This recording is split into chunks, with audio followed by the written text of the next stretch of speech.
the boys and girls now. It just gives me chills. Yeah. Joy to the world. Let all receive their good. Wrong season? You'll take it? Is there a season for joy? No, of course not. However, thanks to Cindy, we are now in the spirit of living our divine purpose. So today we are concluding our series on the 4 spiritual laws of prosperity. And the 4th law is all about finding your divine purpose. Now, I love what Edwene Gaines, because I think she was talking about unity people. She said that seeking is good, but eventually you have to find.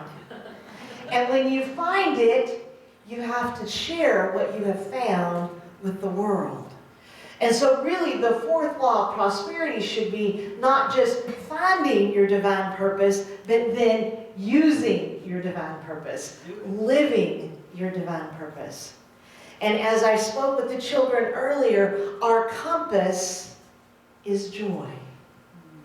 Joy is what helps us know which way we are to go. So you might be like me. I was pretty curious when I read this chapter. What does divine purpose have to do with prosperity? And this is what Edwene Gaines says in the 4 spiritual laws of prosperity. When you choose your divine purpose, you are framing your life with meaning. You are also taking an important step in your spiritual development to demonstrate to yourself that you are a divine being, and to prove to yourself that you have the power to affect change, that you are bigger, stronger, more powerful, and more creative than you thought. So many of us spend a great deal of time thinking about the not enoughs. I'm not good enough. I don't have enough. I can't do enough. There isn't enough.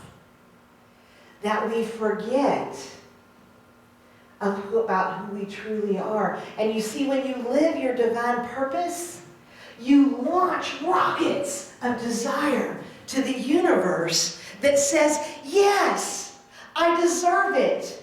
I claim it. It's mine. It belongs to me. That is why living your divine purpose opens you up to receive everything that is yours to receive. And so then the big question remains, how do we find it? First, we have to become very clear that everyone in this room, in fact, everyone on the planet, is here for the exact same purpose. From master teachers like Buddha to Jesus, and even to our own Charles Fillmore, we have been told that the purpose is to demonstrate our divinity, to discover and to demonstrate our divinity. Now, the problem is that so much of us spend a lot of time in that discovery mode, reading the next great book, going to the best workshop, taking a retreat. We love to discover. That's the seekers that Edwene was talking about. But it's the finding we seem to have difficulty with. Once we find it, the demonstrating part, because that requires us to mature spiritually, to put on our big girl pants, and to do something. And so what is it that we are to do? How do we demonstrate our own unique divine purpose? How do we demonstrate our divinity out in the world? Olympian gold medalist Mary Lou Retting once stated that each of us has a fire in our hearts for something, and it's our goal in life to find it and to keep it lit. Each of us have a fire within us, and you know that you found that fire when you feel joy. The cool thing about joy is it is our internal guidance system, our GPS, our God positioning system. When you are experiencing joy, you are right where you're supposed to be, doing just right what you're supposed to be doing. Because we are here to make a joyful noise. We are here to follow our joy. And the thing about joy is that joy is like a magnet. The more you experience it, the more that joy is drawn to you. The more joy you get to experience. I had the opportunity this weekend to dance with a bunch of women in silly masks and wigs. And you would have thought we were 3 again.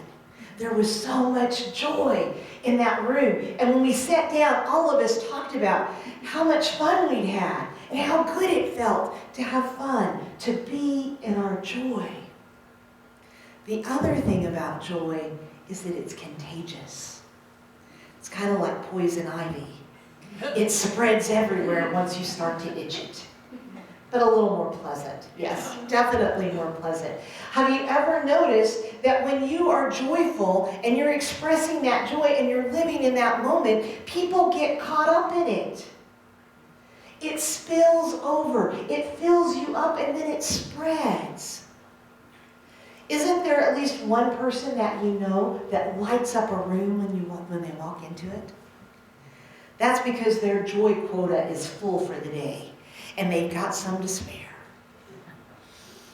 So I'm going to invite you to a little experiment. Dream a little dream with me. Close your eyes. Take a deep breath in. And think about something that brings you joy. That kind of joy that makes you wiggle in your seat. That makes you giggle. And think about that joy. And let that joy start to bubble up. From your solar plexus to your heart to your face. Let your face know how much joy you feel when you remember this joyful experience. And now open your eyes and look around the room. Did you notice? The joy quotient just rose 10 degrees at least. Yes. When we are joyful, we can't help but spread it. So joy is our internal compass telling us that we're on track.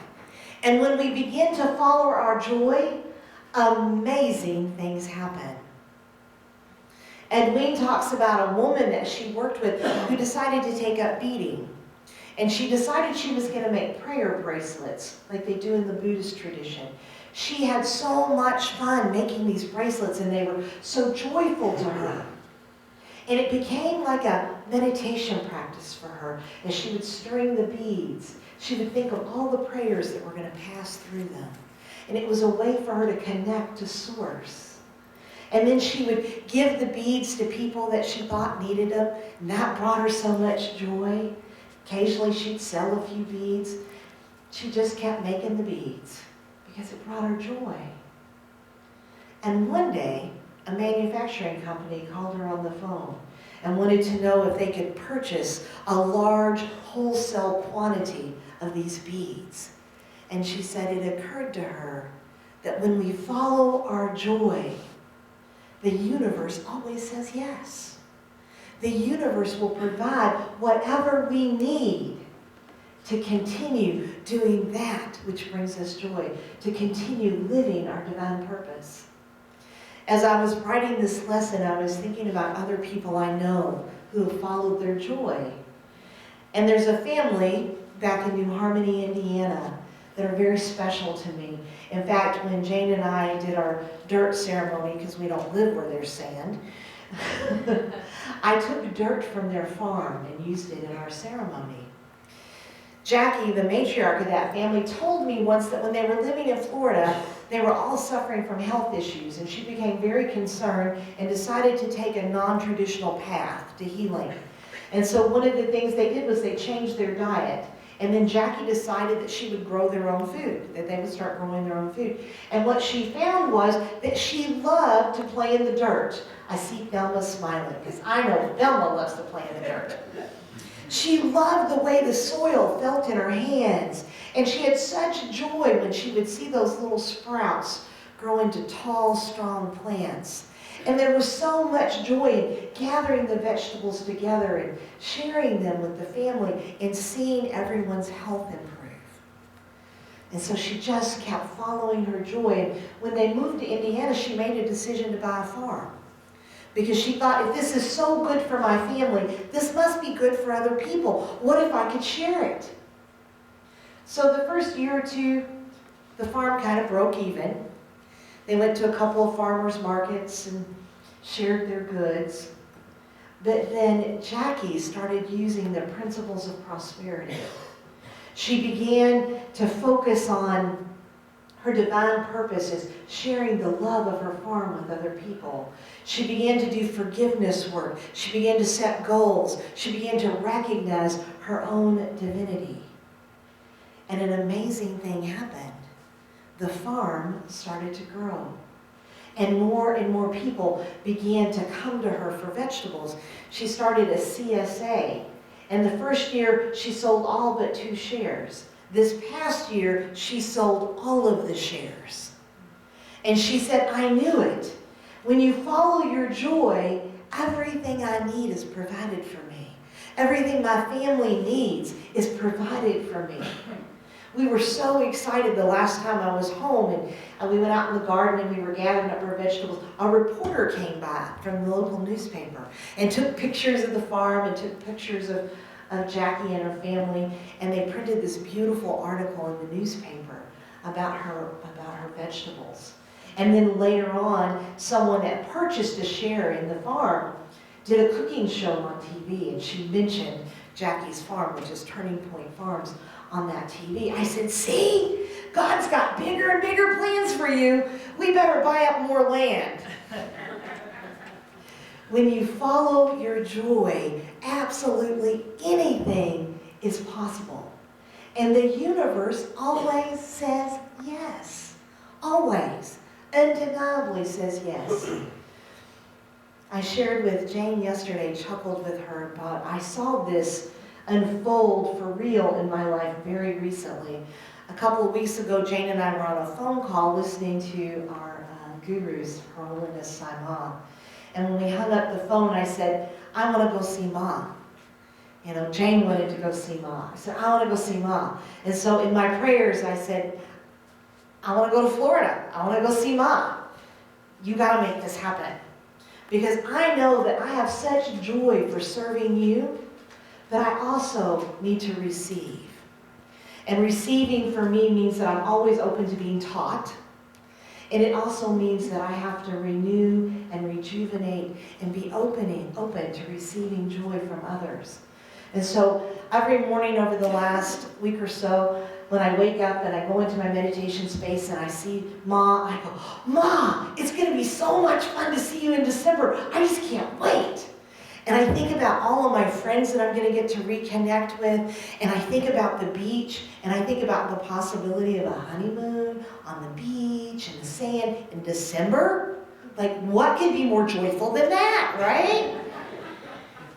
And so yesterday we got home and we went and checked the mail, and there was a beautiful card in there from Christ Church Unity, who I serve twice a year in SEE classes. And in that card, there was also a tithe to me. So I'm happy to report in December, I'll be going to see my Ma and spend a couple of days on the beach. Today, I know that that's possible because I follow my joy. I love being here. I love being in Fort Wayne. I love being able to do what I do. When we follow our joy, absolutely anything is possible. The other thing that I have noticed about Jackie, about the woman who made the beads, and about my own joy, living my own purpose, is the way that I demonstrate my divinity changes over time. Today I demonstrate my divinity right here, standing in front of you. 5 years ago, I demonstrated that divinity by sitting in a therapist's office and helping people reclaim their lives, find their own wholeness. As we grow, as we evolve in consciousness, the way we demonstrate our divinity also changes. You see, it's not a one-time deal. It's not a destination.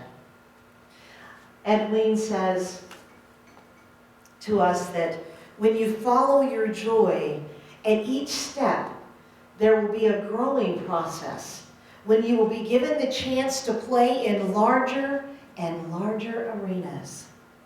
Every time you stretch yourself, you will get stronger and wiser and more courageous.